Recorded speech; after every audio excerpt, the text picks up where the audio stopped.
This Shure SM7B mic is so good that even though I set it up wrong the first time, I still got 7 million streams on the song I recorded with it. In this video, I'm going to walk you through the easiest setup in under 5 minutes. So the first thing you obviously need is the mic itself. Check. And I love the fact that it comes with a pop filter, which is amazing. Number 2, you need a sound card. I've been using the Focusrite Scarlett. This thing has been amazing. You plug the microphone right in here. It's also got the gain knob. But here's the problem. All I had was the Focusrite, and I found myself just jacking up the gain, and I was getting a ton of noise.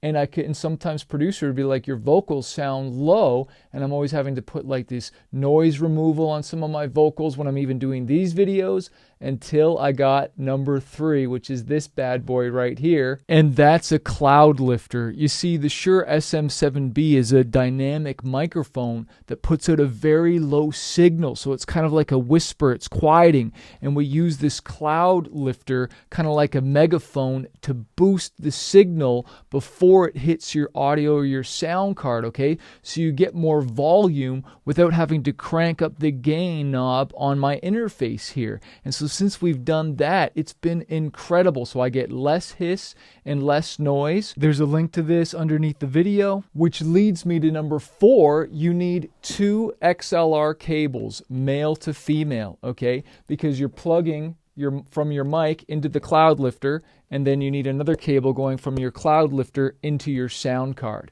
okay? How do I know this? Because I went and bought the Cloudlifter and I forgot to get an extra cable, so I had to go back to the store. Now, don't forget to press the 48V button on your Focusrite or whatever sound card you're using, because you got to turn on phantom power. That's what that 48V button means, because it's a small amount of electricity that powers your Cloudlifter, okay? So that it can boost the signal to your microphone. Don't forget to turn that on like I did. And last but not least, we can't forget this beautiful piece of equipment, this blue boom arm here that just moves like butter, okay? So whenever I want to shoot a video or I'm recording my vocals here, like I might be like writing and recording, and then I just pull this thing down here like that, and I just track my vocals, throw on my headphones, and I'm tracking amazing vocals. All the products I just mentioned are linked below, easy to order on Amazon with 1 click. But of course, you might be asking, okay, you're tracking, that's the microphone setup. Well, what about setting up the room so that you've treated that properly?